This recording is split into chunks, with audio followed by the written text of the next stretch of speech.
Greetings and welcome to the Norfolk Historical Society. I'm Executive Director Barry Weber, and today we're going to walk you through our new exhibition, The Romance of Worth, the Eldridge Sisters and the Centennial. But first, let me tell you a little bit about the Battelle family. Joseph Battelle moves to Norfolk, sent here by his father, a successful merchant in Torrington, Connecticut, to set up shop. Joseph marries Sarah Robbins, the daughter of Norfolk's first minister, Ammi Robbins, and his wife, Elizabeth LeBaron. Elizabeth's family came from Plymouth, Massachusetts. She married the Reverend Robbins when she was 16 years old and came to Norfolk as a young bride. The interesting thing about this exhibition is we actually have 200 years of textiles from one family. We start with Elizabeth's 1757 sampler that's over here on display. She was 11 years old when she made this piece of needlework. Also on display is her wedding slipper. The slipper had been imported from France for a very luxurious wedding when she married the Reverend Robbins. The family legend tells us, as she was riding, taking her 3-day journey in the saddle behind her husband and riding up to Norfolk, that she realized such finery would never be needed in the great green woods of Norfolk. So it's reported that she flung one of her slippers into the woods and retained the one that you see here on display. Also, in this case with Elizabeth's sampler is a very fine beaded needlework purse that she created in 1820. The needlework tradition was passed on to her grandchildren. Her granddaughter Sarah is in the portrait behind me. So Sarah Battelle ends up marrying Joseph Eldridge, whose the portrait is also here. So our story leaps off from this point with the children, the daughters of Sarah and Joseph. We're focusing on the two younger Eldridge daughters in this exhibition, Isabella and her sister Alice. So the first textile we come to in this exhibition is that actually a dress that belonged to Sarah in the portrait behind me, which is her wedding dress. It dates from 1836 when she married Joseph Eldridge. This is a fine silk gown, damask gown, all handmade, and you can see the detail. There's just a very fine, sort of almost a vermicelli pattern all over this cream-colored silk, and very fine sets of buttons coming down the front of the bodice, down the sleeves and along the back. It's a very simple dress, and Sarah most likely would have worn a fichu or a shawl to complete the popular look of this gown. Our story really focuses on the two youngest daughters, Isabella, who was born in 1848, and her sister Alice, born in 1850. Both girls were educated at Miss Porter's school in Farmington, Connecticut. In 1775, in March, their father Joseph passed away. This was a great tragedy for the family. They were very close, and the Reverend Eldridge had been the esteemed minister of our church for over 45 years. Later that year, we don't know if this was pre-planned or came as a result of the loss in the family, but Alice and Isabella embark on a European voyage with their aunt Urania. We know this for a fact. It's recorded in Sarah Eldridge's journal, which we have here in our collection. And we have copies of the passports of Isabella and Alice and her aunt and their cousin Anna. So the women went off on a grand European voyage. It's during this trip that Alice and Isabella must have visited the esteemed House of Worth. They were wealthy young women at the time. They were aged 26 and 24 at the time of their father's death. They would have, of course, been in mourning for a full year following his death, and they most likely ordered some mourning garments from the House of Worth. They were young and fashionable after all, so they would have wanted to have toured Europe looking their finest. Once you were a client of the House of Worth, your measurements were kept on file, and you could write to the atelier and have a gown made for an event. We're very lucky to have had a Worth gown in our collection. This was donated to the museum in 1977 by the Griswold family. They were the descendants of the Eldridges. In fact, they were Alice's descendants. They had kept in a trunk for over almost a century these beautiful gowns that belonged to Isabella.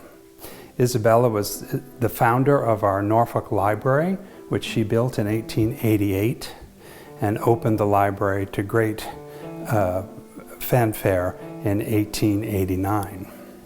She didn't wear this gown that we're about to show you, but she had this gown 10 years prior, so the date of the Worth gown we're exhibiting today for the first time is 1876, right at the time of the Centennial. The Centennial was a great celebration for the United States, 100 years, and all kinds of festivities were planned. There was a great exhibition in Philadelphia, and we know for a fact that Isabella, Alice, and their mother Sarah attended this exhibition. So it's quite likely that these gowns were created for parties and events in Philadelphia. So this is Isabella Eldridge's Worth ball gown, as we said, created in 1876. Worth has created this beautiful gown. We know that Isabella was a very reserved individual, and he's created this beautiful ball gown for her in very simple tones of cream and ecru. He's combined really a brilliant use of fabrics. The body of the dress is made out of a silk brocade in a gold and cream tone, and he's brilliantly paired it with this beautiful embroidered Indian batiste cotton that he's layered and draped over this bodice. As you can see, Isabella was a very tiny woman.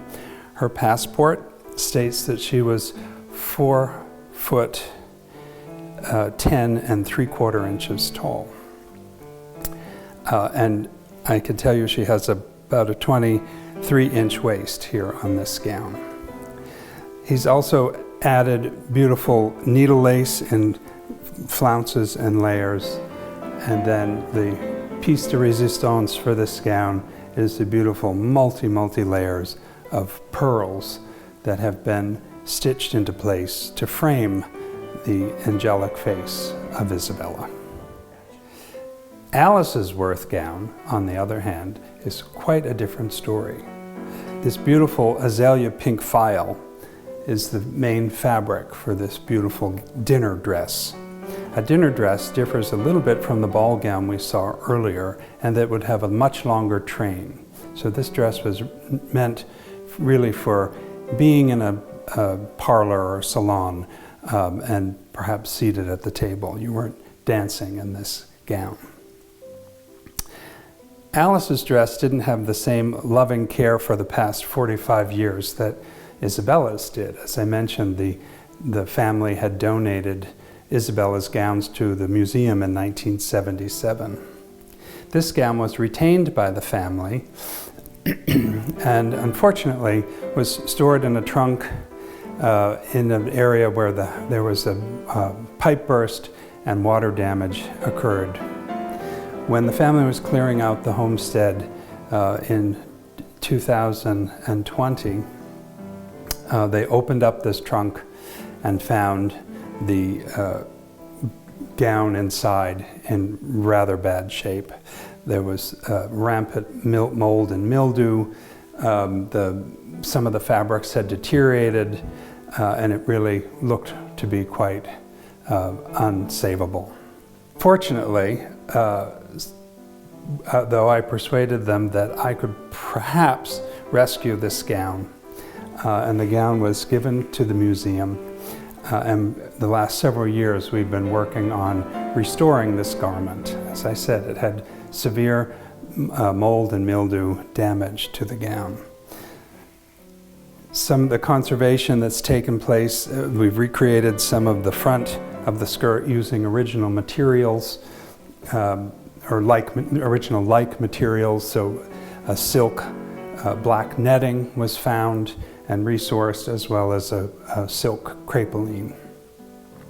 A Norfolk friend and museum patron was kind enough to donate the matching lace that had been removed from the collar of this dress.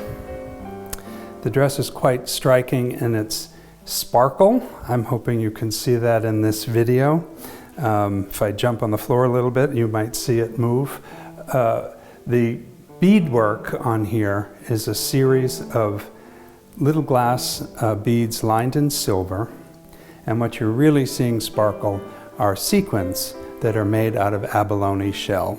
So the shells are put into a machine, pressed, circles are drilled or pressed, and then they come off like shale and create these little sequins that are all then hand-stitched to the black lace detail, which creates the striking effect of this gown. One can only imagine Alice entering the dining room or the candlelit room wearing this gown, and what an impact she would have made. Rounding out the exhibition are two additional gowns that belonged to this same family. The 1920s beaded gown you see here belonged to Alice as well. So we have these two garments 50 years apart, 1876 and 1922. We have a photograph of Alice in this gown, dated 1922, taken in London. She was 70 years old at the time. Next to this gown is that of her great-granddaughter, Alice Bradford Griswold, otherwise known as Abby. Abby wore this dress in 1972 to her coming out party in New York City. So we've got another 50 years between these two gowns, and again completing the 200 years of textiles from the Eldridge family.